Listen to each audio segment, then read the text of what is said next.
Hi, this is Peter Propp, and the timer just started. I'm John Blossom, and welcome to another episode of 10-Minute Strategy. So, John, we're camping out. We're doing some Wildcat Guerrilla taping of 10-Minute Strategy today from the Digital Content Monetization Summit here in Midtown Manhattan, or Chelsea, I think we are. Roundabout. Somewhere about there. And thanks to Clarion for a great event. It's an excellent event. A lot of amazing speakers from the sports world, from television, movies, music, education, publishing, really cool app developer we just talked to in the comic space. We'll probably be getting to him in another episode of 10-Minute Strategy coming up. But let's just talk for a second about some of the big topics that came up today. First one, digital asset management. Why don't you talk about digital asset management, what we learned today? Yeah, thanks, Peter. I think what we've learned about digital asset management today is that although companies have been struggling with this for many years to try to tag assets and to try to figure out how they can make the best use of everything that they have out there, people are just really beginning to learn about how to make the most of what they have. Right. The meme that I got out of this is that there is no cutting room floor. Right. That you can repurpose everything. And that's shifting people from the idea that you can make 20% of your available content good for 80% of your audience, to flip that around and say that 80% of your content can be great for 20% of your audience, and you're going to be monetizing on the top end of the scale more and more. Right. One of the vendors I talked to was interesting. They were focused on digital rights as it pertains to all those clips, right? So these clips are coming in. If you don't take the time during that process, as the content's coming in, as the assets are being produced from other assets, to code them with ownership, with metadata, with data about where this came from in this clip, the 5 or 6 or 7 or 10 clips that make up one video package. If you don't take the time to do that coding, you're going to be absolutely lost when it comes time to capture revenue.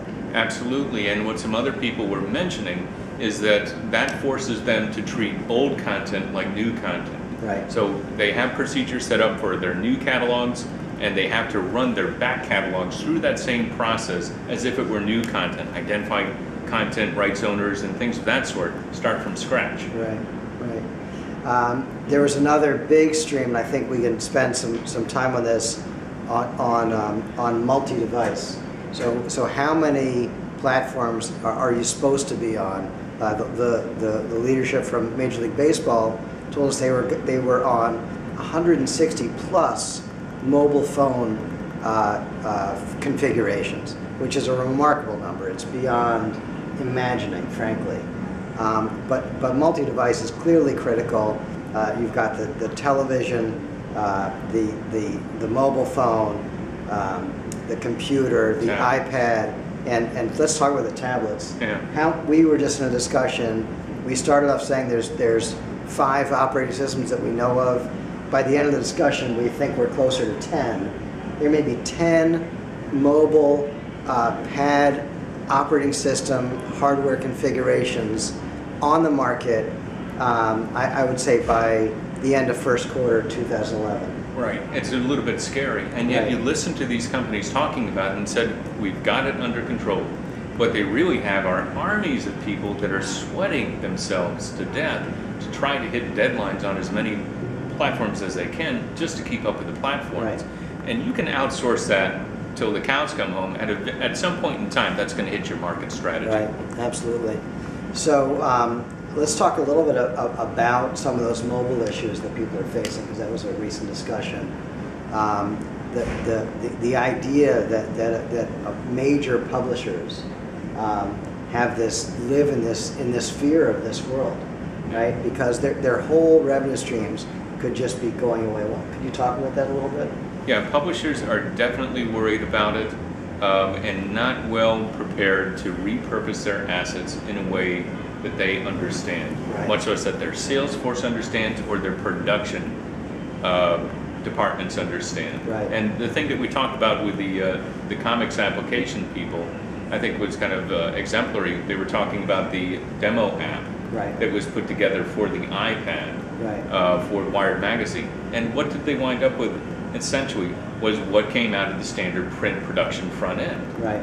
So, this idea of repurposing assets is not something superficial. It goes into the very production bowels of your organization, and yet people don't understand how to take that stuff that can be repurposed and to put it through the organization for all these new monetization opportunities. Right. It's almost if you need a totally new mindset, which is from the minute I set pen to paper or start typing this academic piece, I need to think and remember that there's 3 to 5 channels it's going out via. Yeah. And let's be prepared. Let's make sure the content goes through. And yeah, we'll do a print edition for a few more years.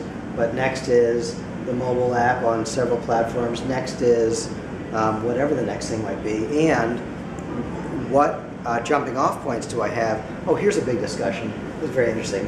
Lean back. Yes. Lean back versus lean forward. Lean back and lean forward. Right, exactly. And I'm leaning forward a lot. You see me very relaxed. How would you define lean back? Lean back is the opportunity to not be on top of your content, to be able to browse in a leisurely, tablet-oriented way, right. And just to kind of take in the landscape. You want things to be as simple as possible. Lean forward is the gamer, the person who's intent on something and is really wrapped up into it for any number of reasons, not just work. Right. And we heard some people say, lean back is great, but lean forward is great too. Right. Well, lean forward is finish your email, get through your pile of important stuff to focus on. That's a lean forward experience. Lean back is I'm reading an article, about a trade negotiation between the U.S. and China, and I read about a factory, and I see the name of the factory. What if I could hover over that factory name and find out about that company and what they did? Now that's a lean back experience because I'm exploring. I want to know more, and in a leisurely way, I want to surf the web. So that you're going to see more and more of that, where people have a pad in their hand, an iPad in their hand, not one of these pads.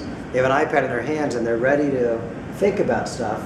They're reading it, and they expect from just hovering over a word, they should be able to be presented with an option of 3 or 4 websites to learn more about what that word means. And you brought in a key word there, the web.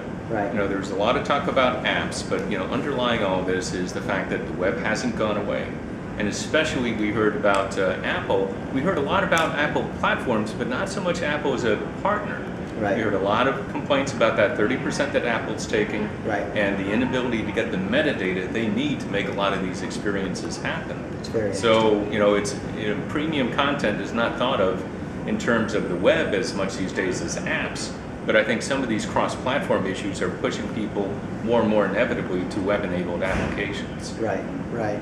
So the web-enabled app as an alternative to an iPad app. Yeah. Right. Can you talk about that for a second? There's iPad apps or iPhone apps. Yeah. And then there's browser-oriented apps that look like apps, but really it's just a browser experience with a slight veneer. Well, and we're going to get more sophisticated web applications as time goes on, especially as HTML5 matures. Right. I think the 3 words that are going to be ringing in our ears 3-4 months from now are Chrome Web Store. And people are going to have to be thinking how they adapt their content monetization strategy for cross-platform to incorporate more web applications. Right, right. Excellent. Well, I think the timer may not have gone off. Here it's about to go off. We've got about a minute left, and here comes a timer. This has been a really interesting conference, though. The brain power here at Digital Content Monetization, there's the timer. Digital Content Monetization, New York City 2010 has been really quite remarkable. Really a great conference, really good practitioners.